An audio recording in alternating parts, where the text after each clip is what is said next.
On Christmas Eve, 1968, astronaut Bill Anders snapped a photo of the Earth as Apollo 8 orbited the moon. Those three guys were surprised to see from their eyes what planet looked like an Earthrise, a blue orb hovering over the moon's gray horizon with deep oceans and silver skies. It was our world's first glance at itself, a first chance to see a shared reality, a declared stance, and a commonality, a glimpse into our planet's mirror. And as threats drew nearer, our own urgency became clearer as we realized that we hold nothing dearer than this floating body we all call home. We've known that we're caught in the throes of climactic changes some say will just go away, while some simply pray to survive another day.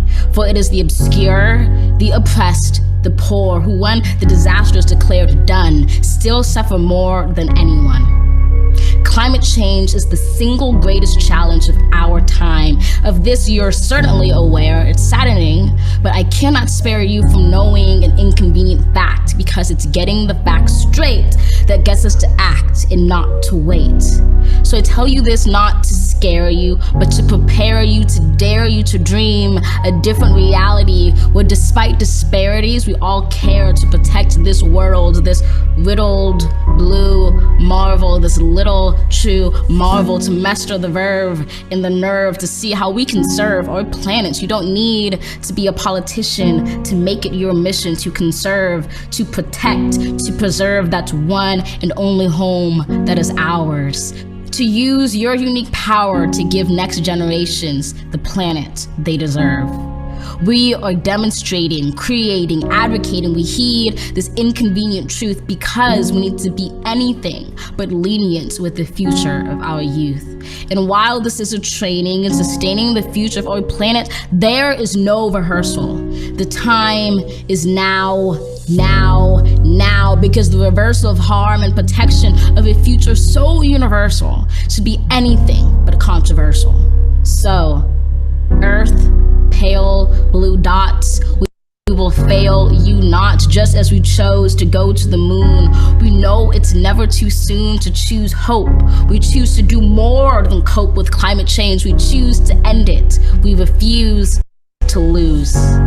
We do this and more, not because it's very easy or nice, but because it is necessary.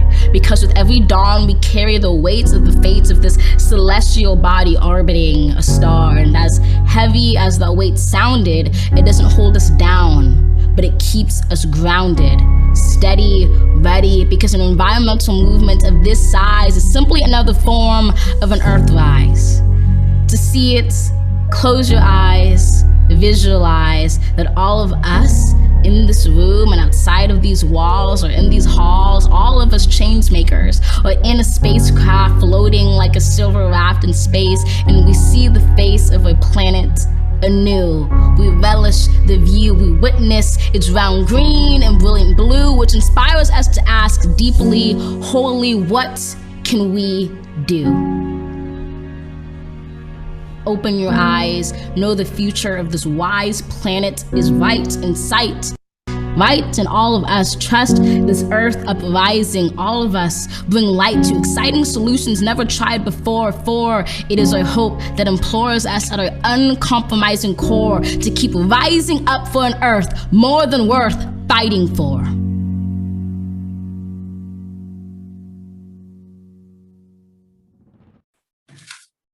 What a wonderful poem to start our event with.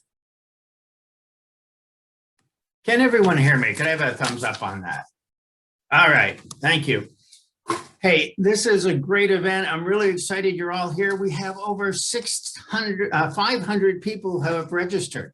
That is 3 times the amount we had before. You know, I have to say though that I miss the face-to-face contact with everybody as we had before. But you know, there is an upside to a video conference like this on a Saturday morning. And that is, you don't have to get out of your pajamas to attend. So anyway, I'm Charlie Moore. I am with Sustainable Middlesex, and I am a member of Lexington Global Warming Action Coalition. I want to let you all know that this event is being recorded, so those who are unable to attend will be able to hear it. For those of you who are not familiar with Sustainable Middlesex, we are a group of local grassroots groups who are interested in advocating for a sustainable climate, for climate mitigation, and for adaptation. And we come together from time to time so that we can learn from the local efforts that each of us are doing, and we can do our part to address the climate change issue at a local level.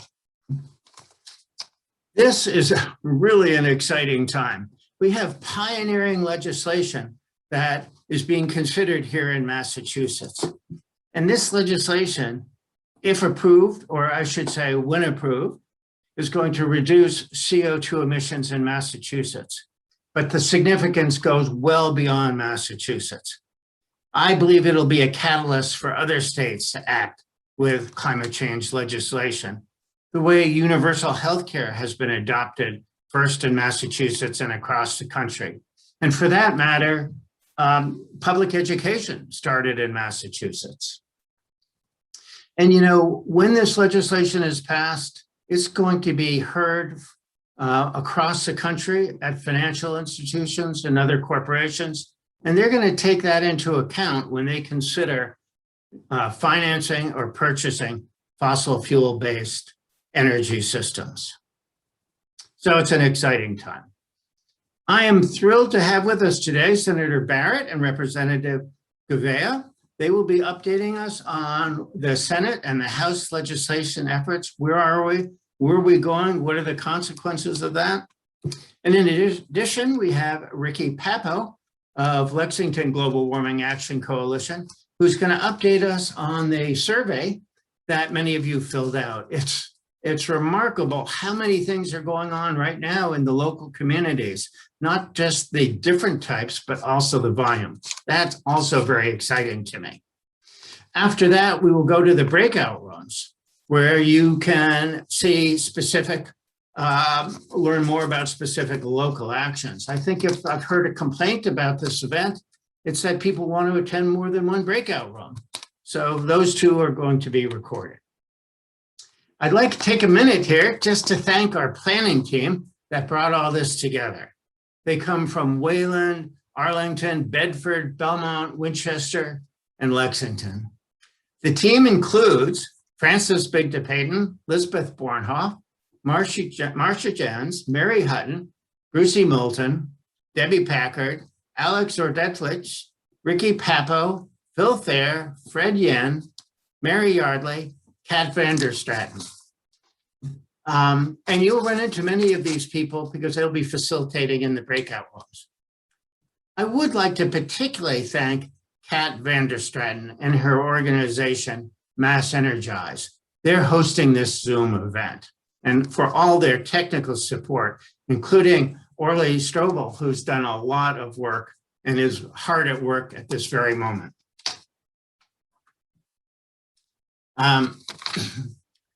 I also want to take a second to thank all the elected officials who have joined us today, because we count on them to get this work done.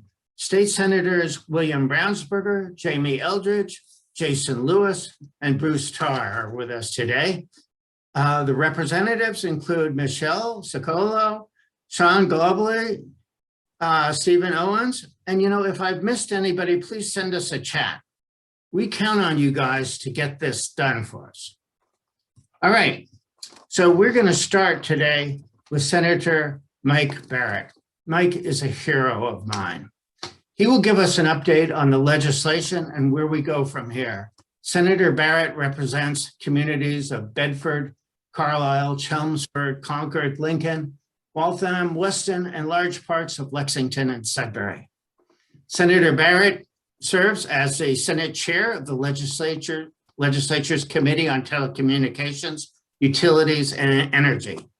He is the chief sponsor and lead negotiator of what I think is now called an act creating next generation roadmap for Massachusetts policy.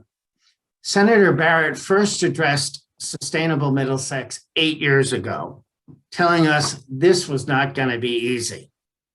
He said it's going to take time. In fact, it's going to take a movement to get the legislature to support a bill on climate change. Well, maybe now the time has come.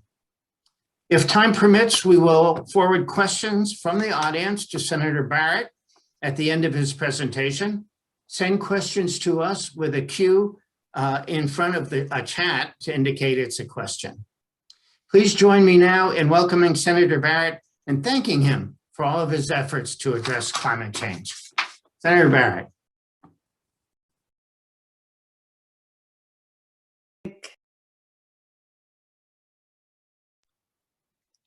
I'm trying to unmute myself. How am I doing here? Someone needs to tell me whether I'm still muted. It's hard for me to tell. You're good. We can hear you. We can hear you. Terrific, terrific. Well, next question I have, am I the only one wearing green today? I think I see a few green jammies out there, but happy St. Patrick's Day to you all. It's actually occurring on Wednesday, coming right up. It's a good week. It is a good luck week for this climate bill, I like to think.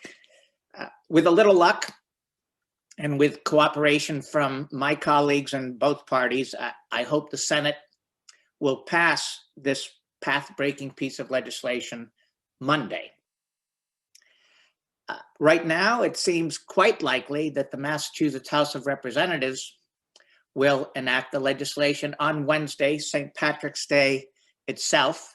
That will truly be a green day for all of us in every sense. I do want to offer special thanks, just as we get going, Charlie, to the Senate President, Karen Spilka, and the new Speaker of the Massachusetts House, Ron Mariano. Those two have come together in an unprecedented act of collaboration at the beginning of a 2-year session when things are often unsettled. Not this time around. Thanks to the Speaker and the Senate President, our sense of commitment on climate is as strong as it was at the conclusion of the last session. Those two really know how to lead. I want to give a special tip of the hat as well to State Representative Jeff Roy and his predecessor, State Representative Tom Golden. They have been my opposite numbers in negotiations that have now extended for a 1.5 years. And I can tell you from personal experience that those two know how to negotiate. I do want to give a profound nod of thanks to my colleagues, including the 10 superstars who are joining us this morning from both the Senate and the House. Each of them, as it happens, contributed a key idea to this omnibus and sweeping bill. And finally, I want to offer grateful thanks to my staff and the staff of the Senate President, who know how to write game-changing legislation. But a special salute of the shillelagh to the climate activists of Massachusetts, who really know how to mobilize.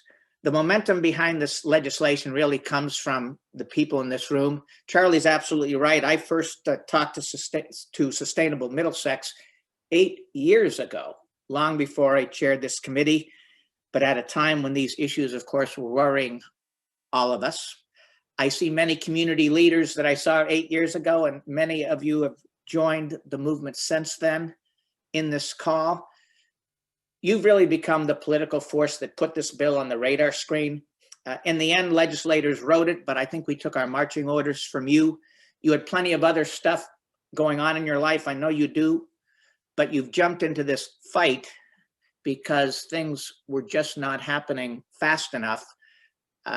So the force behind this bill really runs on your energy and your anger at the too deliberate pace of government action.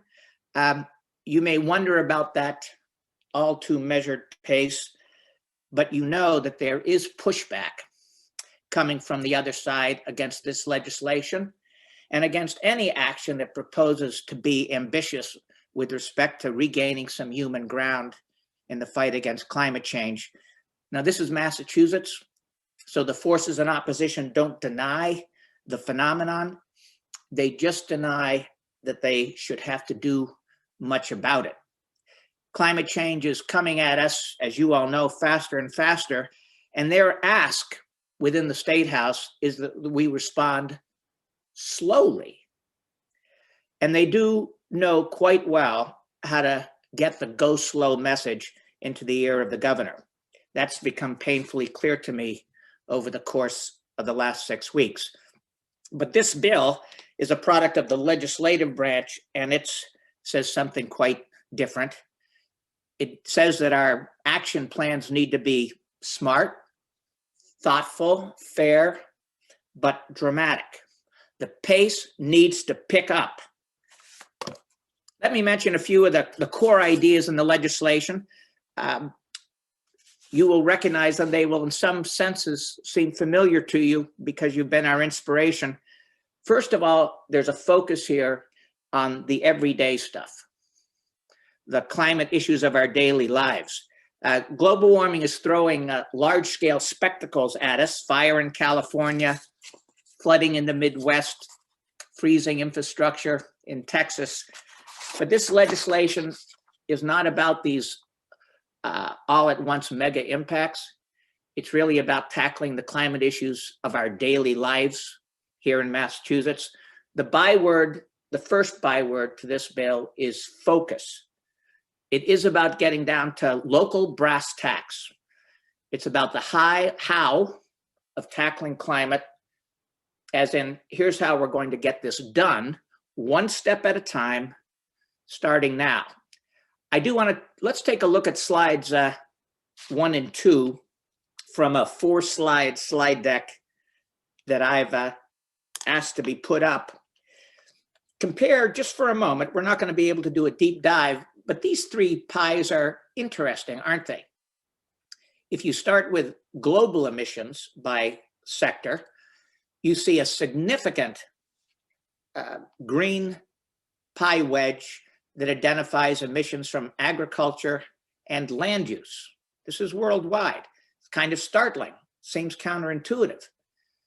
You see a very significant pie slice allotted to industry, 21% of total global emissions.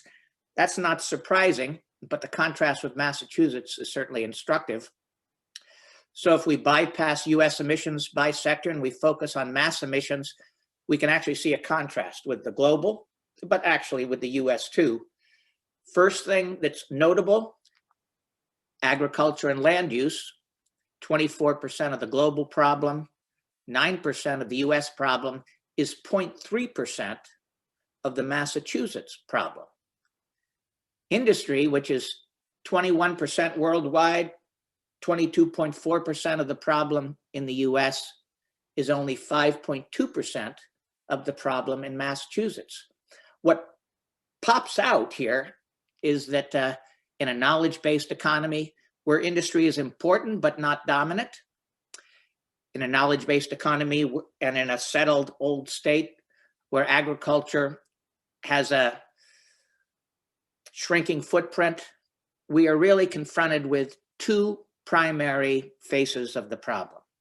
Transportation is 42% of Massachusetts emissions compared to only 29% US-wide, only 14% worldwide. And as you can see, buildings together, commercial and residential, are over 27% of the problem. So when I talk about focus, and when I talk about getting down to local brass tacks, I'm referring to the fact that the challenge confronting us can be neatly represented by the car in our driveway and the furnace down in the basement. And any state government that does not focus relentlessly on the local and very mundane but very pressing aspect of the emissions problem is failing us. So this bill proposes to relentlessly focus on transportation and buildings, even as we green the grid so that the electricity that we feed into our cars and into our buildings as substitutes for oil and gas, we want to make sure that that electricity is green. After focus, another key idea behind this bill is alignment, getting our ducks in a row. For all that it's been right in front of our eyes for decades now, the climate issue has picked up velocity recently, right? And seemingly quickly. It's caught us unprepared personally, even though we've seen it coming. State government has been caught unprepared. Now we need all hands on deck, and some key agencies have been slow to pivot. They need the legislature's help to turn to the climate and to attend to the challenges there on behalf of all of us. Take the Department of Public Utilities. Now, this is on the legislature. I don't mean to blame the executive branch here. We've had a DPU for a century regulating natural gas and electricity, and we had never given the organization marching orders. We had never said, here are the priorities that our constituents want you to attend to. So for the very first time, to align the DPU's mission with the mission of fighting the existential crisis of our lives, we give the DPU a mission statement. And we honor the traditional emphases of the agency, which is to guarantee the reliability of systems and to make sure that prices don't go crazy. But we also ask for the very first time that they balance these critical legacy missions with the job of reducing emissions from climate change. So there's a balance. And I might add, we've also added in the requirement of safety because we're mindful of what happened in the Merrimack Valley. And we add in the requirement of security because we know now that our systems are vulnerable to attack by saboteurs, by hackers, occasionally by unfriendly governments. So the job of the DPU needed to be modernized and given a 21st century look, and the legislature has supplied that. But let's talk about alignment with respect to Mass Save. Mass Save is that popular program that comes into our basements and puts or recommends at least insulation for the attic. But Mass Save itself had been moving along without really feeling that it had to be part of the climate solution. And so in this bill, deep in the plumbing of the bill, it's not glamorous, but we say to Mass Save, look, every time you evaluate initiative, every time you choose to replace a light bulb when you could be talking about heat pumps, we want you to weigh your choices. And we want you to consider the social value of greenhouse gas emissions reductions as you calculate the cost benefit for your choices and for how you prioritize them. We want Mass Save to be part of the pushback against climate. We go further. We require that every time Mass Save set a 3-year plan, and it's about to have a new one for all of us, that it actually state up front in bold print the number of emissions it's going to bring down by virtue of that plan. In the past, Mass Save's contribution to fighting climate, for all their emphasis on energy efficiency, has been obscured and has been buried in the fine print, sometimes literally in the footnotes of technical reports, because they haven't been asked to step to the forefront and to lead. We indicate, by the way, or we require that the Secretary of Energy and Environmental Affairs set an emissions reduction goal for Mass Save at the beginning of every 3-year period. And then we require the Department of Public Utilities, with its new consciousness and awareness of climate, to report to us within 18 months of the conclusion of each of these Mass Save cycles, whether Mass Save met its goal and is doing its portion of the job. And then finally, we require that the quarterly and annual reports for Mass Save, which are looked at by professionals, encapsulate these savings that they've realized for us, these greenhouse gas emissions reductions. The point here, and I don't mean to belabor it, is that a major agency with a high profile, run by the utilities with, it's unsure how much state oversight there's been, now needs to pull in the same direction as the other important actors in the emissions reduction scene. I want to mention a third agency under this alignment calculus, and that's a very low profile entity with a high impact on emissions, the Board of Building Regulations and Standards. You've probably never heard of it, but the Board of Building Regulations and Standards puts out the state building code, which happens to color the degree to which the new construction in Massachusetts is going to reflect emissions reduction priorities. And the BBRS, which has no professional staff and which is run entirely by volunteers. The most recent chair was the building inspector from the town of Sutton, Massachusetts. I'm not sure he was even paid. Maybe he was paid for the 1 day a month he came into Boston for meetings. That organization with no staff and with no full-time leadership plays a pivotal role in this question of whether we're going to reduce the 27% of Massachusetts emissions attributable to buildings. So we do two things with regard to the BBS. We take the key task of designing the next stretch energy code away from this part-time body, and we give it to the full-time professional staff of the Department of Energy Resources. But because important roles will remain for the BBRS, we also reorganize it. We add 4 green building conscious members to the reconstituted board of BBRS, the board of directors. So the board increases from 11 to 15 and now has a solid climate aware majority to guide its fortunes going forward. As I say, I only go into the description of the DPU and of Mass Save and of the Board of Building Regulations and Standards to communicate our determination that every agency of state government with an important climate role play that role and discharge its responsibilities. Now, a third idea after focus and alignment is, of course, greening the grid.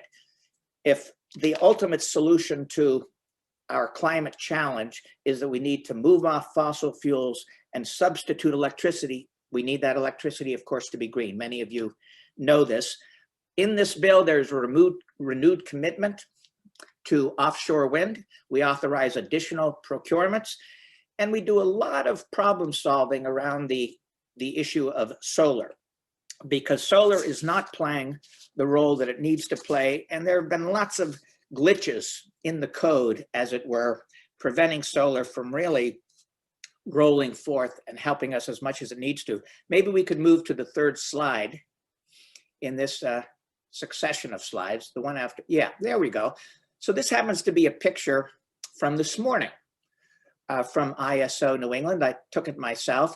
This is the mix of fuels that we're relying on today in Massachusetts for statewide. And as you can see at the moment, the fuel mix, well, think about it. There are the numbers: 37% nuclear, 31% natural gas, 24% renewables. Actually, that's higher than it's typically been on days this winter, 8% hydro. But that nuclear piece, and especially the natural gas piece, should give us pause. And just to deepen our sense of consternation, let's flip to the next slide, because there's an additional breakout afforded by ISO New England and its iPhone app of where those renewables come from.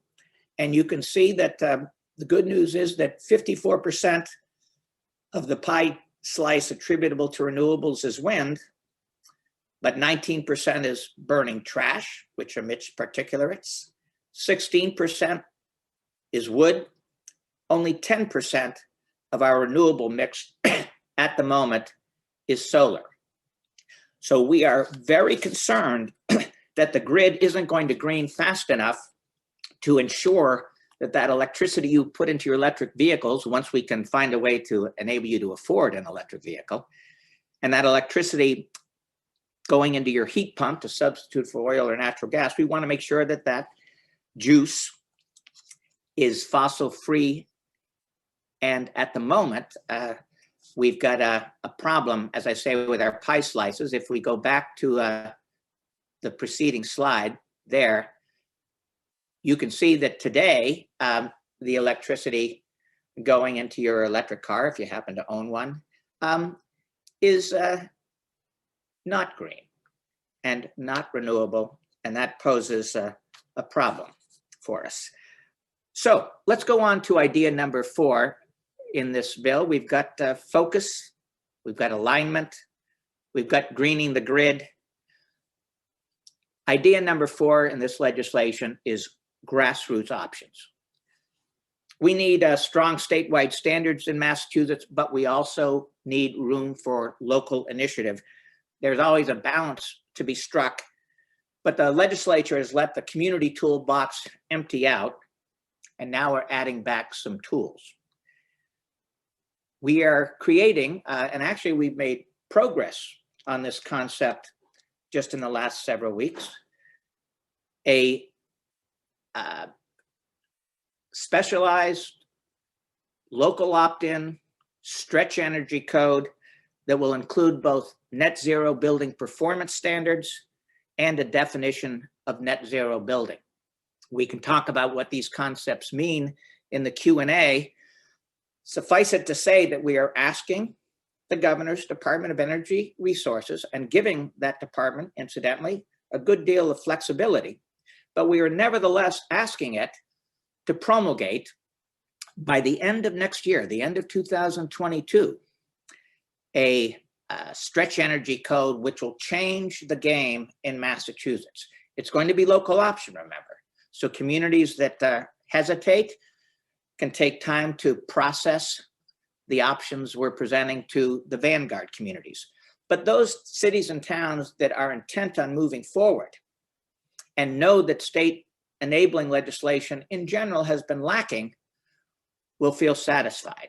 They will feel that they're being given their opportunity to innovate and to lead the state, even as the state, we hope, leads the nation.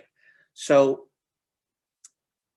grassroots options have got to increase in Massachusetts, and they need to orient themselves around this 27% of the problem that is attributable to commercial, industrial, and residential buildings. There is also room, of course, there will be room for localities to think about transportation as well.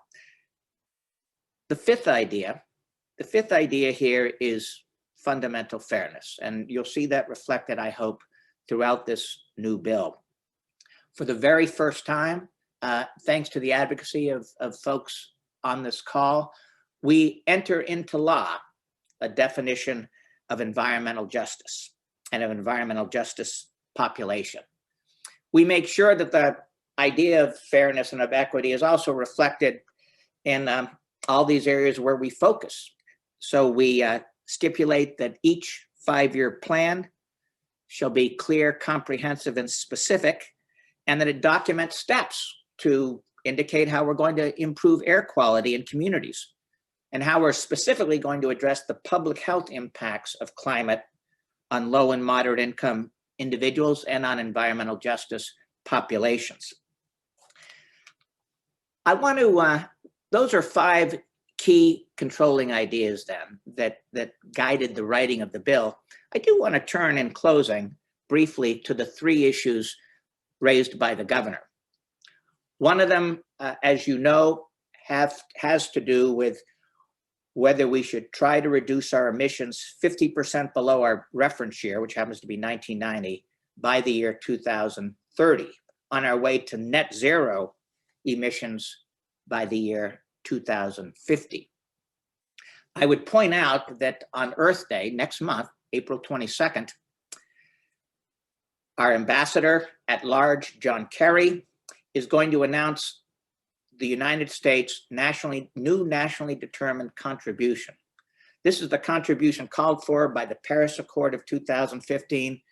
Every nation, especially developed nations, wealthy countries, are to step forward and indicate where they're going to bring their emissions down to as part of the worldwide effort to address this crisis. Wide speculation has it that Kerry is going to announce that the United States as a whole is going to reduce its emissions below its reference year a full 50% compared to the reference year.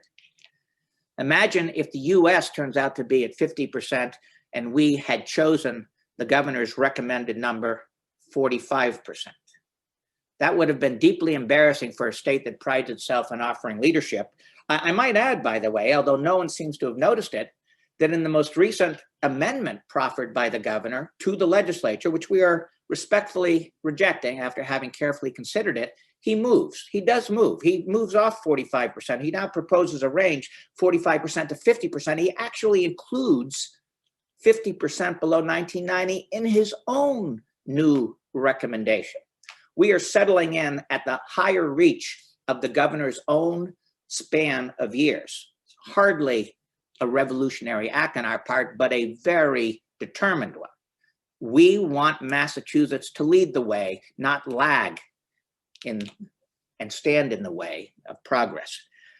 The second issue the governor talked about a lot is this stretch energy code business. And it's kind of, this has been sort of troubling to me. I read with a great deal of interest some technical documents that the governor's Energy and Environmental Affairs Secretariat issued in early January at the time that they announced some initiatives with respect to 2050.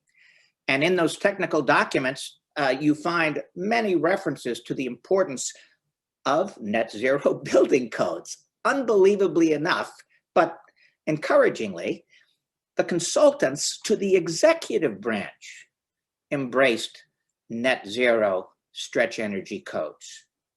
And in multiple places, I can cite you chapter and verse, and yet the governor in a veto message, almost the same week, it was a week or two thereafter, lambasted the legislature for daring to talk about net zero building codes. The contradiction was unfathomable. I don't think the governor was well served here. I don't think he was aware of the conflict between his full-throated and rather bilious veto message and the recommendations of his own technical consultants. So I give him a pass, but it was very troubling to see that contradiction emerge. We are letting vanguard communities on their local option only move out front with respect to embodying net zero concepts in a building code. No one is going to be dragooned into doing this, but it's important that communities that want to lead be free to lead. So we are replenishing that tool in the community toolbox. The third issue that the governor mentioned is that he pushed back hard on the idea of sublimits. So let's return to the first and very important theme of this bill, which is focus. The focus on the day-to-day climate challenges of the lives you and I lead. If we're going to get the administration to focus on the practical, that means how are we going to enable working class families and middle class families and poor families to afford electric vehicles?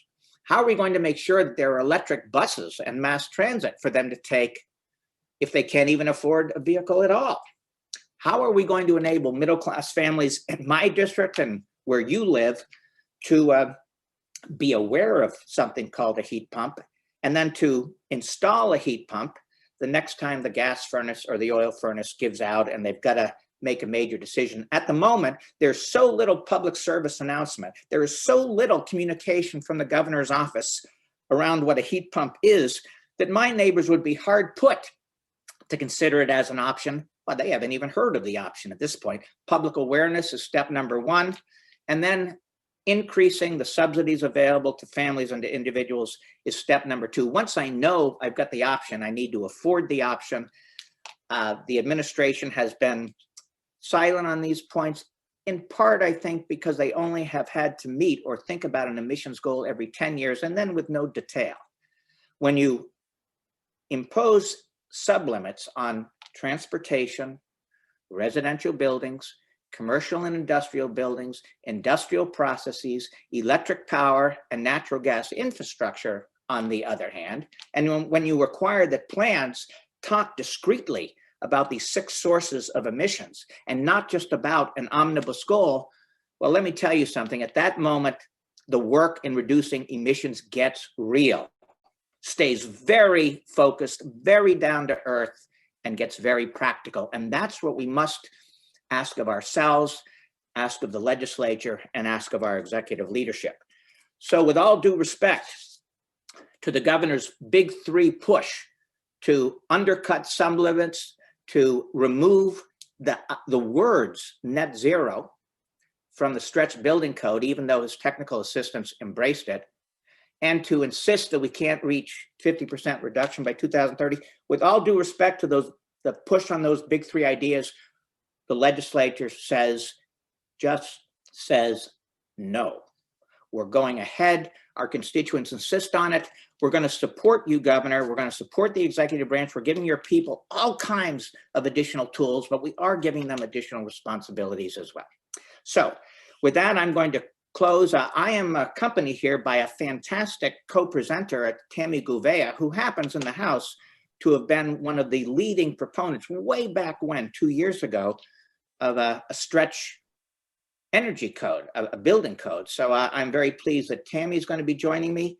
And I do want to give a shout out again to State Senators Brownsberger, Eldridge, Lewis, Tarr, State Representatives Socolo, Garbely, Owen, Dave Rogers.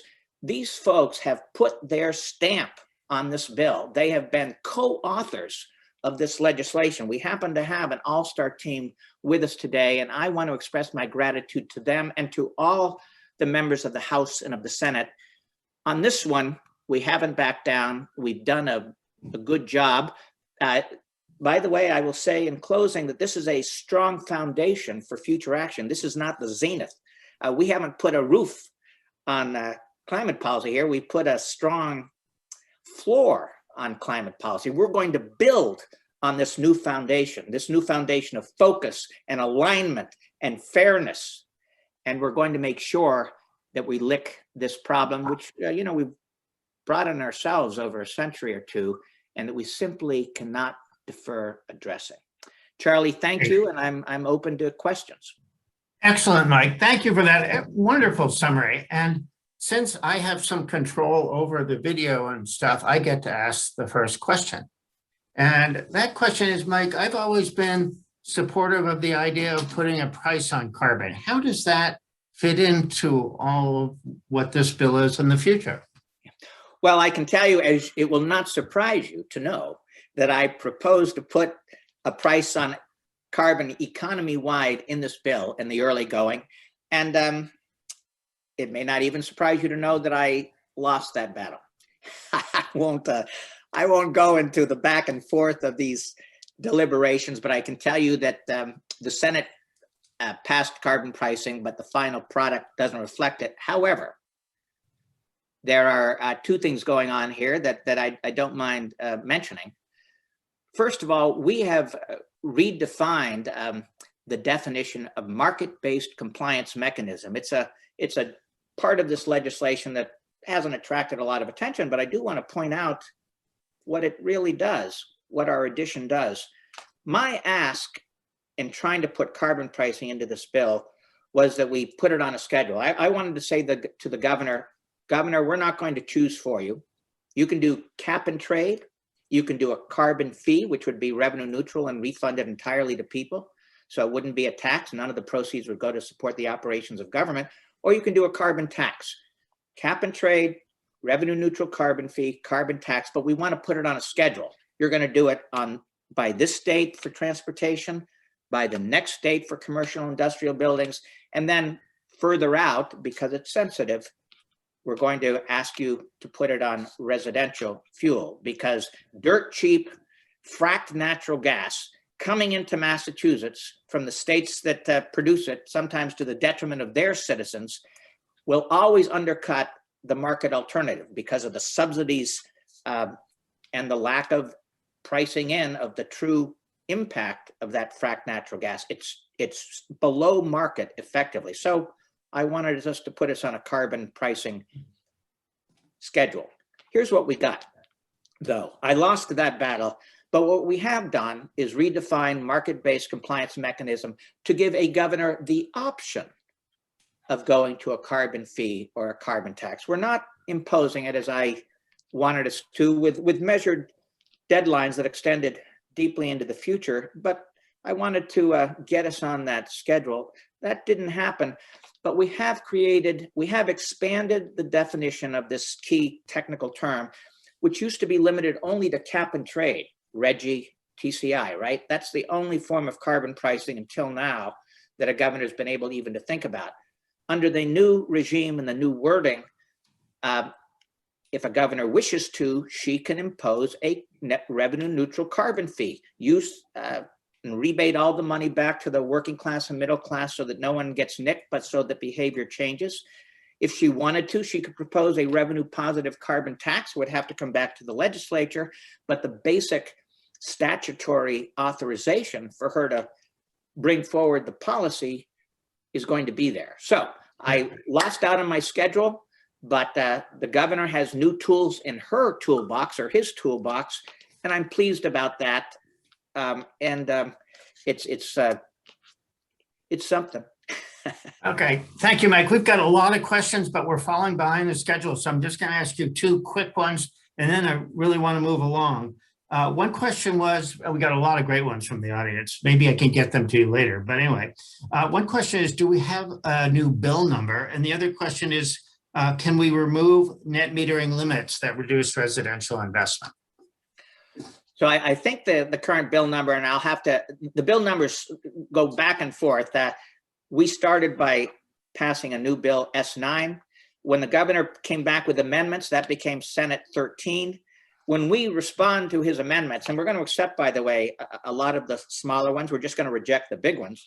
When I believe it may be Senate 30, but I will confess that the numbering slips and slides, morphs and mixes, and I'm not sure what today's number is. All right. A quick comment on net metering limits. Well, we do lift net metering limits in a variety of ways. I won't go into the technical details, but we enable utilities to borrow room under net metering caps from other zones, other portions of the state where all their net metering activity hasn't been eaten up. We give businesses an exemption from net metering for solar that they put on the site of their businesses, primarily for their own needs. I do want to mention that residences are not subject to net metering caps. I have solar panels on my roof. If my neighbors want to save themselves some money and do the same thing, residential solar is exempt from the net metering cap. Great. Mike, I'm going to give you a standing ovation. And I'm sure if you opened your windows, you could hear wild applause. That's nice. For your leadership and your hard work on climate change and for joining us here today. Thank you. Next up, I want to charge ahead so we don't get too far behind in our schedule. And next we have Representative Tammy Gouveia, or should I say Dr. Gouveia. Tammy earned a doctorate in public health from Boston University. She represents the Middlesex 14th District, including Concord, Carlisle, and parts of Acton and Chelmsford. She's been the forefront of promoting legislation to address climate change, and as Mike mentioned, introducing legislation a long time ago to do that. Tammy's going to update us on the House perspective, and I'd be really interested to think about where you go from here, Tammy. So please join me in welcoming Representative Gouveia, thanking her for all of her efforts to address global warming. Tammy. Well, thank you, Charlie. Thank you, everybody, for being here. Over 270 people. It's really an honor and a privilege to spend this morning with you. I, of course, want to thank Senator Barrett for all of the work that he's been doing on this particular piece of legislation. We know it's so critical. Also, Chairman Golden, who I've known since I was a kid. So really just proud to see this legislation come back and forth, and for us to, take up the things that the governor has put forth that makes sense, and also push back on the things that we know are going to help us meet our state's climate goals. Also want to thank Speaker DeLeo from last session, Speaker Mariano from this session, as well as Senate President Spilka. Definitely want to thank my staff and my interns for all of their help as well. But I especially want to thank all of you who are here. I have testified alongside a number of you. I know Lana Zamaro from Carlisle is here. Chris Schaffner, you're here, and you helped us put together a net zero stretch energy code briefing to help legislators understand the role that buildings do play in greenhouse gas emissions and how important it is to try to work towards creating a net zero stretch energy code within the legislation. So a lot of work has gone into this piece of legislation, and also will continue to be part of the conversation moving forward. I've been working very directly with MCAN as well as MAPC, both last session as well as this session, and I'll get to sort of what's coming up next. Also been working with local advocates here in Acton and Concord who are really concerned about additional community tools that they can have in their toolbox to continue to advance their climate goals at the local level and take responsibility for addressing the climate crisis, for us here now, but also for future generations. So I want to go back just a little bit to the opening, which was the beautiful poem by Amanda Goodman. And one of the things that struck me in her piece is getting the facts straight. And I think those of us who are here, we know what the facts are. We really believe the facts. We see the facts. We might disagree on some of the details or some of the nuances and, how do we develop a roadmap and what are the right percentages and what's the right mix of fuel. And I think a lot of us would agree that biomass and those things don't really fit into a renewable energy portfolio. But I think that we have, for the most part, we might have minor disagreements. On the major facts, we agree here. And that's why I've been able to testify alongside so many of you and work directly with so many of you because we know it's at stake. And I'll be honest, as we're trying to come out of COVID and looking at the impacts of COVID on Black, Brown, low income and immigrant communities, there's a definite connection also to the impacts of the environment and what's happening with climate change on those same exact populations and on our indigenous populations as well.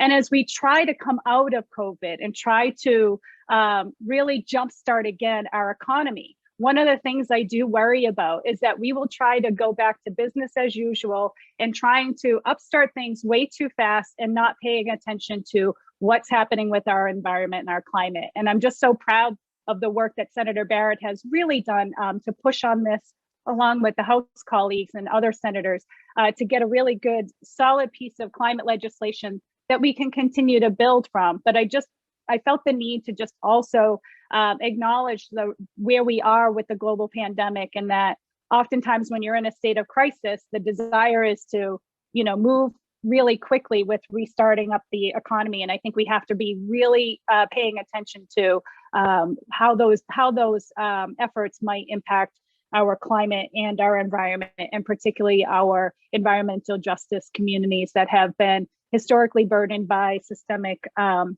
racism and previous policies passed by legislators. We are living with the legacy of decisions made, I would say, going back 30, 40, maybe even 50 years. And so there's a lot of work for us to do here together to undo that and to right that. I really appreciate the way, Senator, that you laid out all of the key components in the bill. It was a very nice, easy, logical way to follow along, even though we don't have the bill directly in front of us. And there's a couple things that I just want to pick up on and express my gratitude around. So the first is around the Mass Save piece. I just want to share my own personal experience with Mass Save. And again, this ties to how we think about our economy and what individuals see and are impacted by. We're all impacted by our pocketbooks and our wallets. And I appreciate the role of this legislation in encouraging and pushing Mass Save to take a much more assertive role, and also pushing along with some of the things that we need, like heat pumps and other sources of energy to push us along. So I bought a new house in October of last year and finally had Mass Save, a virtual one-on-one session. And I was able to nerd out with this gentleman who was part of the Mass Save program as he's doing my assessment, because he also has a very strong environmental and climate policy background. And I asked him, what compels people to want to move towards solar or heat pumps or, even to just tap into the Mass Save program. And he said resoundingly, it's just that people want to save money. It's not the climate impacts. They do ask at the beginning of your assessment, what compels you. And I did say, climate, and I have a responsibility to do my part. So I really appreciate that part that's in the bill around paying attention to Mass Save. The other part that I think is also really important is with the BBRS. And that's where the legislation that I filed, HD 3444. So we're still in the docket stage. I think I saw in the chat a question about bill numbers. Bills have not been assigned to committees yet, as you probably know. So we're still in there. They still have a docket number. You probably know that when they get referred to a committee, these numbers will change again. It gets a little confusing. So if you have confusion, please reach out to your state rep or your state senator to find out what the new number is if you're tracking legislation. So HD 3444 will do a couple things as it relates to the BBRS, the BBRS. It amends their mission to also include climate, public health, and equity. So kind of similar to what the senator said about the DPU, there's also a need to upgrade and update and modernize what the BBRS is focused on. And I'm so appreciative that this legislation, the Next Generation bill, does cover additional membership on the BBRS. And it's also important around their mission statement. And maybe that's been changed in the Next Gen bill, but we're ready to file legislation just in case there's any additional changes. I will say that HD 3444, we are working on with House Counsel, and there's no language in it yet. These are just the ideas that we've been working on with MCAN and MAPC and other advocacy organizations, just anticipating what we might need to do, given that we didn't know where Next Gen was when we needed to file bills. So it is called a placeholder bill, just so that you're aware of that. What this bill also may do, if needed, and it seems like it might be, is to build on what we've done with Next Generation, which is bringing all of the green communities into the net zero stretch code. And I think this might excite some of you here, but by 2025. So really trying to say, if you're a green community, which most communities in Massachusetts are, then you will need to adopt the net zero stretch energy code by 2025. And then making all of the other municipalities in the state adopt it by 2028. And again, this is to really accelerate and embrace the fact that buildings do contribute to greenhouse gas emissions, as Senator Barrett laid out in his previous slides. And we're really needing to push people to adopt these particular pieces of code. The other thing that happens, and this is in part why we're kind of haggling over the net zero stretch energy code and haven't updated it in over a decade, is that it doesn't tie to a particular timeline. So the bill HD 3444 will ensure that the stretch code is continuously updated on the same 3-year cycle as the International Energy Conservation Code, so the IECC. So making sure that we don't have to keep going back and forth and file new legislation to update the code. It would just be an automatic adaptation as the 3-year cycle of the IECC.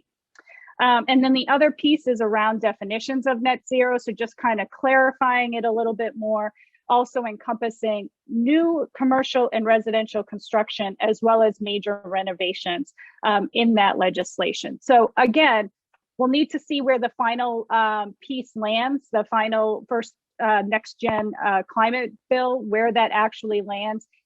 I do believe it is S30, as Senator Barrett indicated. I believe Rep. Owens did put the link to the bill in the chat if you're looking for it, so that you can grab that and maybe do some reading over coffee a little bit later on today. And then the other bill that I just want to touch on is HD 1296. This is comes from a number of communities that are working together to try to, at the local level, kind of similar to what Brookline was moving towards trying to adopt at the local level, no new fossil fuel hookups. So this bill will allow that municipal opt-in into saying we don't want to have any of these huge fossil fuel hookups, that we want to do electric only or substantially electric and renewable energy kinds of buildings in our municipality. It would have to be, through an agreement by like the city council or town meeting. It wouldn't be able to just be decided by the executive function of the municipality. So really bringing the whole community into, that aspect of making that decision. So that is to respond to a desire again, and I think Senator Barrett said this, we want more tools in the community toolbox for municipalities, and we want to have more of a floor rather than a ceiling for the kinds of policies that we want to be able to continue to pass and regulations that we want passed, both at the state level as well as obviously also at the local level. So I can stop there. I know we're trying to catch up a little bit more time, and I know you have breakout groups and there are tons of questions in the chat. So I would be willing to, stay and answer those questions. And if there are some that are more appropriate for Senator Barrett to answer, I think it makes sense that he took the time he needed to go through the next generation bill for all of you here. So perhaps the two of us can tag team in answering some of the questions that have come up this morning. But I really just appreciate, I just have to say again, for all of your commitments to really pushing this legislation as well as other legislation forward. This is a movement, and it's a movement for our future generations. One of the things that pained me the most when we were in hearings last session was hearing young people, particularly from the Sunrise Movement, talk about their concerns that they're not going to be able to take their kids sledding because there'll be no more snow for them to take them out and build snowmen and snow ladies and go sledding. So, we have a true responsibility here, and we have tremendous opportunities. And I'm just so proud that we are in Massachusetts trying to lead on the forefront of this issue, and just really so proud to be here with all of you and with Senator Mike Barrett. So thank you.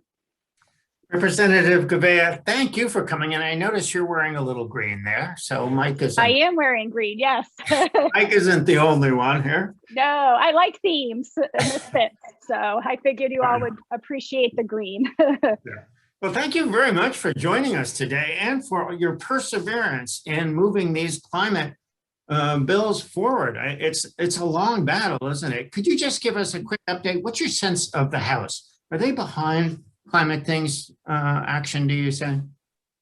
I get the sense that we are really committed.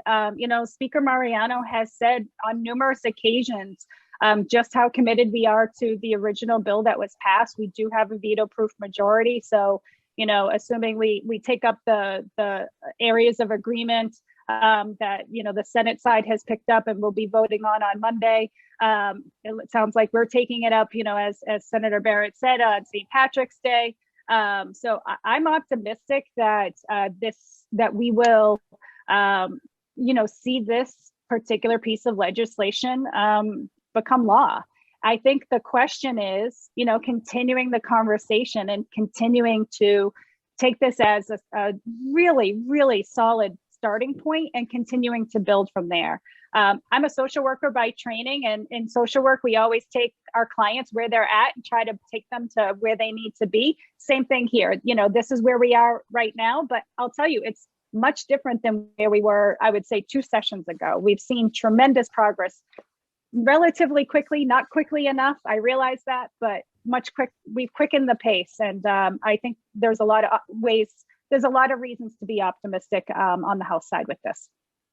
Excellent. Well, thank you so much for your work and for joining us this morning. Thank you. I'm going to try to keep us on schedule. So, and I don't want to make sure we have enough time for the breakout sessions.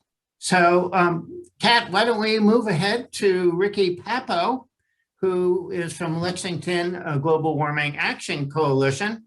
And Ricky has the one behind the survey that many of you filled out to give us a sense on what's going on among our colleagues and what can we learn from them. Ricky, why don't you take over from here?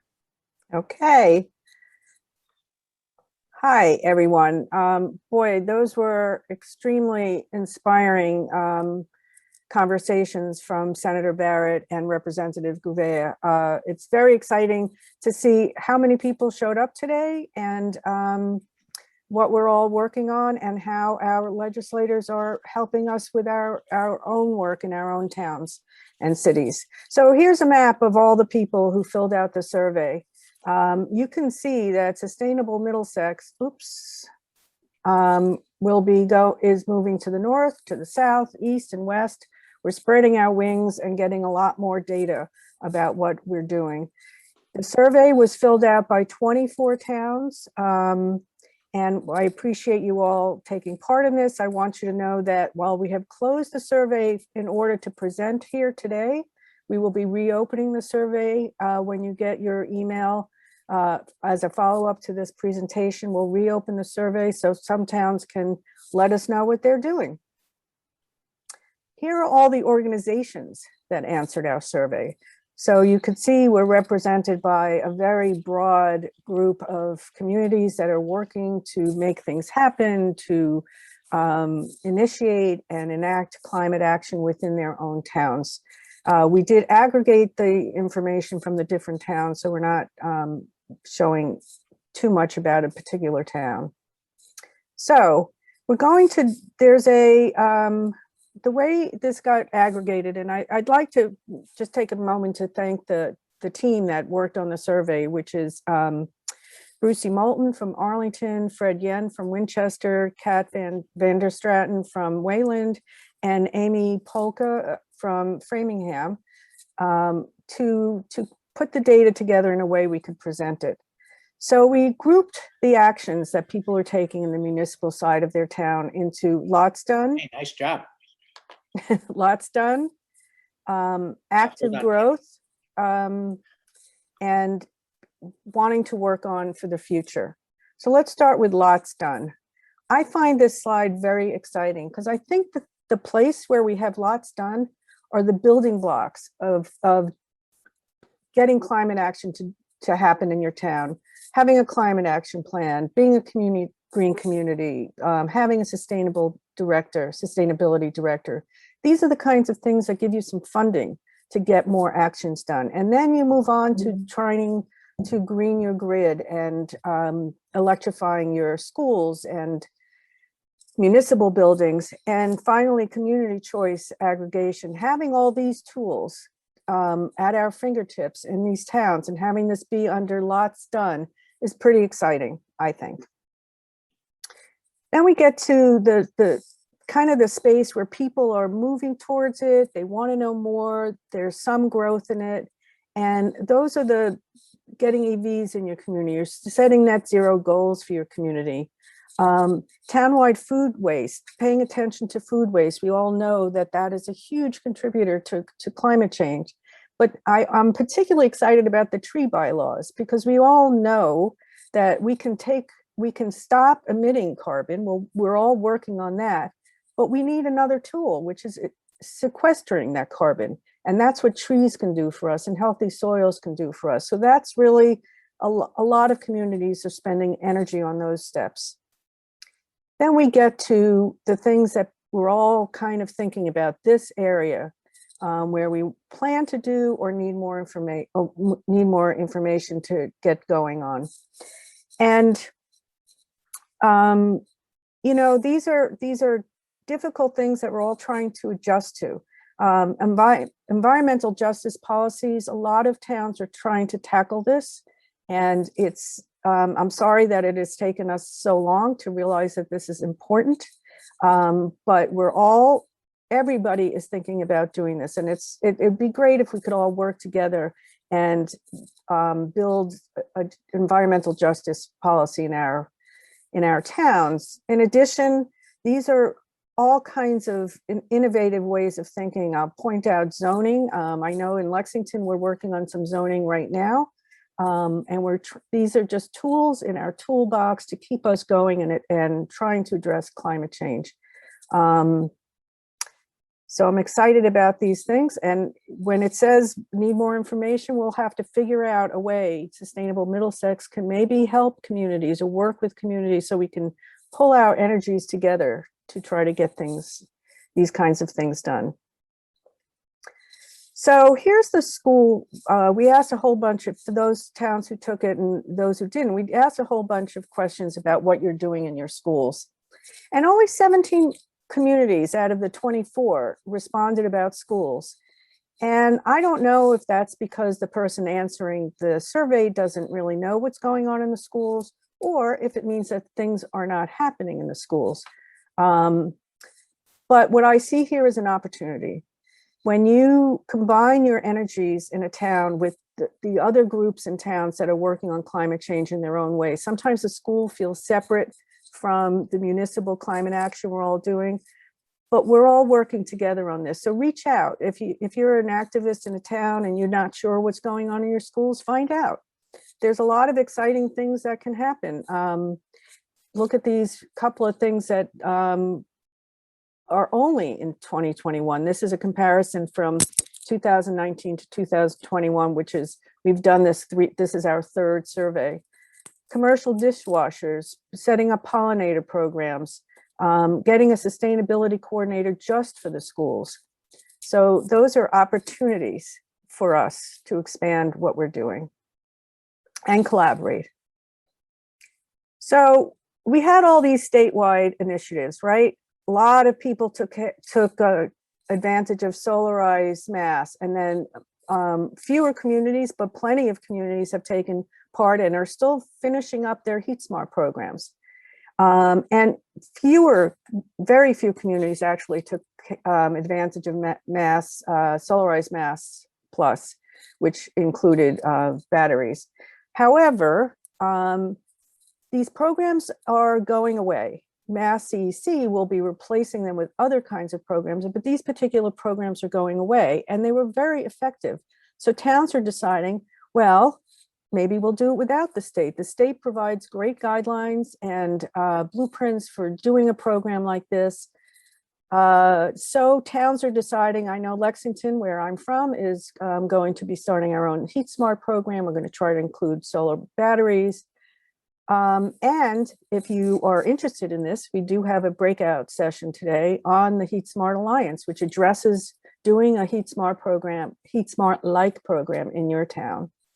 So let's keep these initiatives going and work together to support each other on how to get this done. Here are some of the various campaigns that these organizations, the 46 organizations that filled this out, have been working on. So these three are huge, having either an energy fair, a sustainability fair, and Arlington does Eco Fest every year, before COVID, of course, and home energy audits. But I'm really excited about this whole area growing, composting, native plants, curbside composting, growing food. It's saying we're want to embrace all sides of climate change action. And I think that's exciting. And I am sure next year when we do this survey, all of these bars will be much higher. So then we asked this year for the first time some questions about your organizations. We all work really hard for whatever organization we're volunteering for. But look at this. The question was asked, what is your top challenge? 75% of the people said their top challenge was reaching beyond the choir. And I'm sure we all feel that way. How do you go to an event when we could go to an event? How do you get outside of the people who are always showing up to your events? What are various outreach devices we could use? And I'm going to ask people, if you consider yourself beyond the choir here, this is your first climate change event. You came to hear Senator Barrett talk about the climate bill. The new climate bill is what's exciting you to get involved in climate change. Put it in the chat. I wish we had time for a poll to say, do you consider yourself in the choir or outside the choir? As far as what we all use to outreach to the community, it's pretty similar. I'm a little surprised at the Google Docs, and for those of you who don't use that Google sharing of documents, it's incredibly helpful, and maybe we want to do something one day to teach some of these tools.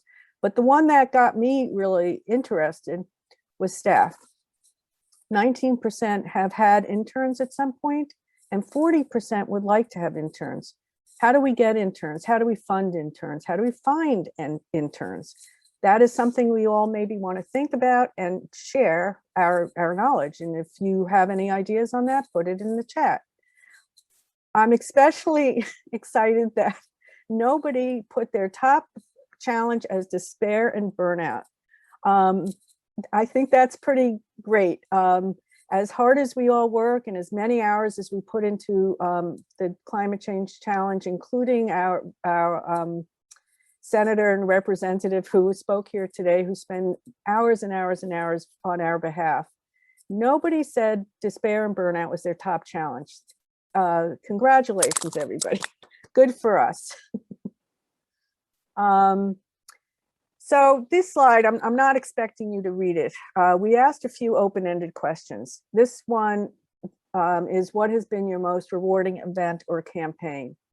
There are some really exciting ideas in here, very innovative, creative. I love this 4C carbon capture commemorate COVID. There are some great names. I'm sure we all struggle with what's the name that's going to bring people to our event. So here's another, this is the answers to your most rewarding event or campaign. We will share these answers. We will share a document that shows the answers to all of the open-ended questions, because these are the other questions we asked. And we've got between 30 and 40 answers to each of these questions. So no way to cover it today, but we'll send it to you. And it's really good food for thought and food for creativity. So again, not surprising, reaching out to communities. We all pretty much do the same sorts of things.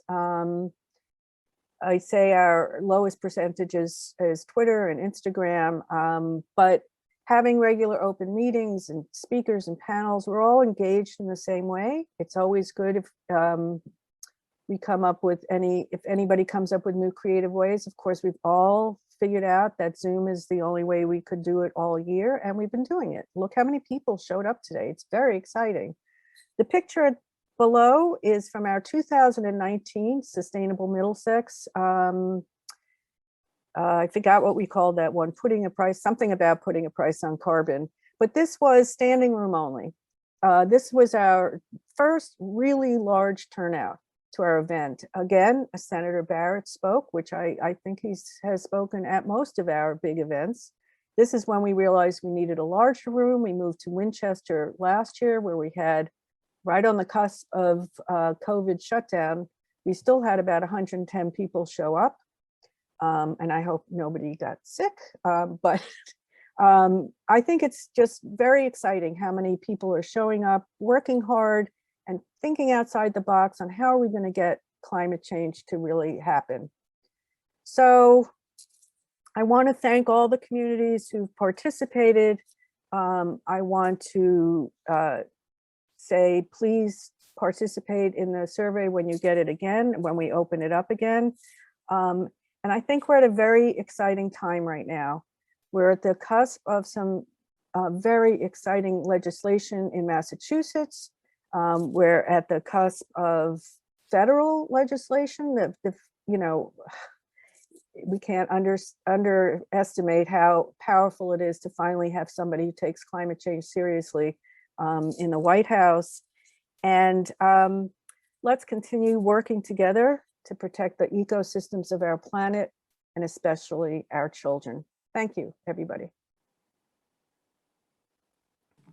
Thank you, Ricky, and thank you for all the work getting that survey out and compiling it. And thank everybody who filled that survey out and getting the information to us. And Ricky, I think one thing we're going to have to figure out is how the various communities and individuals can access this data. because one of our main goals at Sustainable Middlesex is connecting towns and people so you can learn from each other and you don't have to recreate the wheel.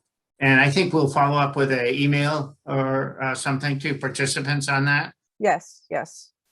And I think one of the things we want to know, we're a little concerned about, is who's comfortable in that we can refer people to them and not. So we may be asking if it's okay to make those referrals. Yep. Good idea. Thank you. All right. I am now going to turn over our meeting to Kat van der Straten, who will be describing how the turnout, how the breakout sessions work. And after that, the breakout sessions are going to be closing at different times. So it's going to be hard to bring everybody back together again. So I'd just like to say a little bit of a thank you and concluding remark before turning it over to Kat, since this whole group won't be coming back together. To me, I think there are two key components or takeaways from this session. Number one is there is tons of stuff that we can do on the local level, and we need to just learn from each other and keep charging ahead. So much has been done and so much more can be done. So I think that's one takeaway. And the other takeaway is we have to keep contacting our legislators to let them know how important we think this legislation is. So we're working both at the local and the state level, and certainly there's a lot of work on the federal side too. So I want to just thank all of you for coming and thank all of you for your work that you're doing locally to address climate change. At this point now, so again, thanks for coming. And now I'm going to turn it over to Kat. And Kat, if you could explain what happens next, that would be great. Thank you all.